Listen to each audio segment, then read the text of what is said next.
Bakı şəhərinə gəlmişik. Bakı şəhərində məskunlaşmışıq, Gəmi Təmir Zavodunda işləyirlər. Sonra biz Sultəpə, Binəqədi rayonu Sultəpə qəsəbəsində öz vəsaitimiz hesabına torpaq almaq üçün torpaq almışıq. 6 sot bələdiyyənin sərəncamında. Sonra biz orada ev tikəndə bizə icazə vermədilər, bizə Baksovetdən rəy tələb edədilər. Baksovetdən rəy almaq üçün Baksovet icra hakimiyyətinə gələndə orada gəlib gedirdim rəy üçün. Bir nəfər qadın mənə yaxınlaşdı ki, burada siz niyə oturmuşsunuz? Dedim ki, bir məsələ belədir. Dedim, mənim sizdən çox xoşum gəldi. Mən də Ağcabədi rayonundan, bir zonadan, bir tərəfində siz Füzulidəndir. Bu mənə çox yaxın bir münasibət bəslədi burada.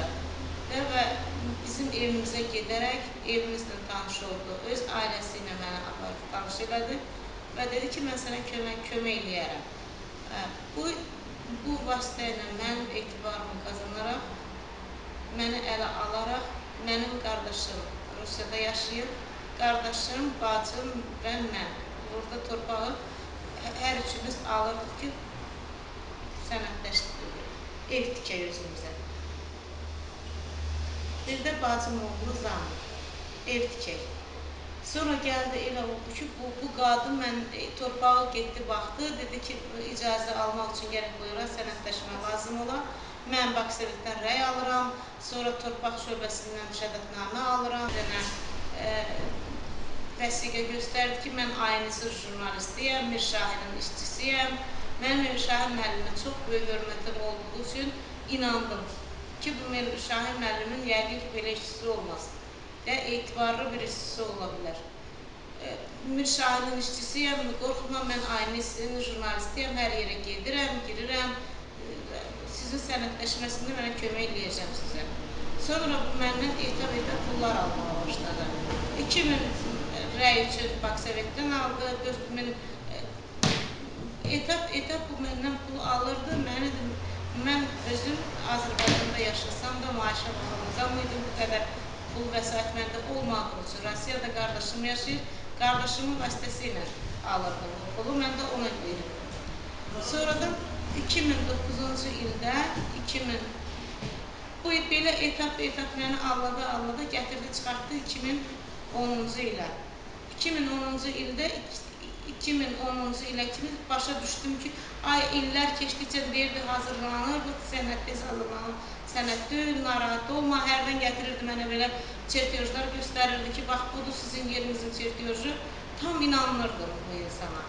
Sonradan 2010-cu ildə elə oldu ki, mənim anam rəhmətə getdi. İnanırsınız, bütün bu şeylər hamısında bu bizə yasa gəldi. Yasa gəldi və özü ilə Zeynəb Dostəliyevanı gətirdi. Gətirdi ki, bu mənim podruqamdır, bunlar bax, belə ailədilər, elə ailədilər və burada da qardaşımın, bacımın oğlu çölə çəkdi, dedi, siz bu iş üçün rəsmiyyədən narahat olmayın, mən buna kömək eləyəcəm, o sənədlərin hamısı düzələcək, düzəlməsə də pullar qaytarılacaq. Sonradan bu işi hüquq yoluna müraciət elədim. Hüquq yoluna müraciət eləyəndə burada məni bacım qızımın tələbə yoldaşı Ramid adında bir dənə vəkillə tanış elədilər, getdim vəkilin yanına. Vəkil də mənə 2 nəfər insan təqdim elədi, Elnur və Həbib. Dedi ki, gedərsən, bunlar səni o pulunu alıb verəcək, bunlara da 3000, 5000 nə verirsən. Buna da razılaşdım ki, heç bir qardaşımla aramızda pul söhbəti düşməsin. Gəldi, bu da getdi həmən qadından pulu aldılar, neynədilər, bu vəkil də məni belə anlattı, hədə qorxu gələrək buradan da çəkildim. Çəkildim, gəldim. Sonra yenə də müraciət elədim. Bunun oğlu Xəqani mənə yaxınlaşdı ki, mən aynısız işçisiyəm, rəsmiyə xala, sən narahat olma, mamam bu pulları mən alıb aynısı işə düzəldir. Aynısı işə düzəldir, sən boş müqaviləsi bağla notariusda, sənin pullarını mən özüm ödəyəcəm. Mən prodüser işləyirəm, yaxşı pul qazanıram. Mən bu vasitə ilə getdim pul qazanmağa, üzr istəyirəm, getdim. Buna inanaraq notariusa getdim. Notariusa gedərək boş müqaviləsi bağladım. borc müqaviləsi bağladım. Sonradan bu illər ərzində bu qadın bir illə, ay bugün gətirirəm, sabah gətirirəm, il müddəti borc müqaviləsi bir il müddəti vaxt vermişdi. Bir il müddətinə ödəniş olmadı. Sonra məhkəməyə müraciət elədim. Nəsimi rayon məhkəməsinə müraciət elədim.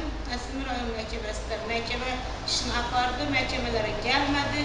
Hər dəfə mənə deyirdi, get əlin hara yüksəkdir, ora qoy. Əlinə, sən bir qaçqın qız, nə edə bilərsən? Mən başa düşmürəm, Azərbaycan Respublikasında yaşayasan, qanunlar bu qədər güclü olduğu bir vaxtda bir qadının qaçqın ailəsini alınma haqqında məhkəmə niyə buna? 4 dənə ailənin ayrılatdığı vaxtda Nəsimi rayon məhkəməsi niyə buna öz təsirini göstərmir? Mirşahin müəllimə üz tuturam. Mən inana bilmirəm ki, Aynis kanalı ən inandığımız bir kanaldır. Bu Aynisdə doğrudanmı bu adam pul verib oraya işə düzəlib? Doğrudanmı sizin vasitəsilə, sizin adınızdan istifadə edib? Anası Musayeva Yeganə Cəlal qızı, Ağcabədi rayonundandır. Özü Xəqanidir, familiyasını bilmirəm. Oğlunun adı Xəqanidir. Mən sizin kanala, sizin özünüzə böyük hörmətim olduğu üçün sizə müraciət edirəm.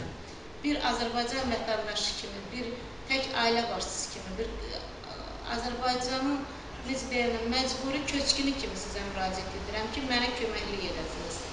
Mənim bu qadının axtarılmasında, bu oğlanın cinayətkarlığını üzə çıxarasınız.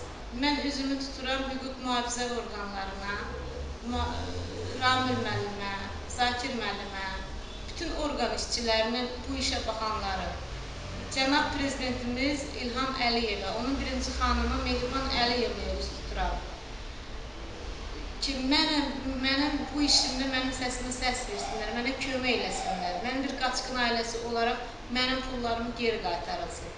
Çox-çox xahiş edirəm sizdən.